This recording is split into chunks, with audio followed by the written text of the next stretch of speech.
പ്രശസ്ത ഗായകൻ അന്തരിച്ചു. കഴിഞ്ഞ തിങ്കളാഴ്ചയാണ് ഒഡീഷയിലെ പ്രശസ്ത ഗായകൻ പ്രശാന്ത് നാഥ് ശർമ്മ അന്തരിച്ചത്. 57 വയസ്സായിരുന്നു.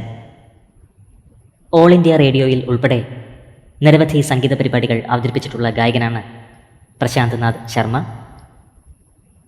അപ്രതീക്ഷിത വേർപാട് സംഗീത ലോകത്തെ കണ്ണീരിലാഴ്ത്തിയിരിക്കുന്നു. പ്രിയ കലാകാരന് 57 വയസ്സായിരുന്നു. കരൾ സംബന്ധമായ അസുഖമാണ് പ്രശാന്ത് നാഥ് ശർമ്മയെ അലട്ടിയിരുന്നത്. സ്ഥിതി വഷളായതോടെ ചികിത്സ തേടി. ഭുവനേശ്വറിലെ സ്വകാര്യ ആശുപത്രിയിൽ ചികിത്സയിലിരിക്കെ കഴിഞ്ഞ തിങ്കളാഴ്ചയാണ് താരം അന്തരിച്ചത്. പ്രണാമം അർപ്പിക്കുകയാണ് സോഷ്യൽ മീഡിയ. ഗായകൻ്റെ ആത്മാവിന് നിത്യശാന്തി ലഭിക്കട്ടെ എന്ന് നമുക്ക് പ്രാർത്ഥിക്കാം.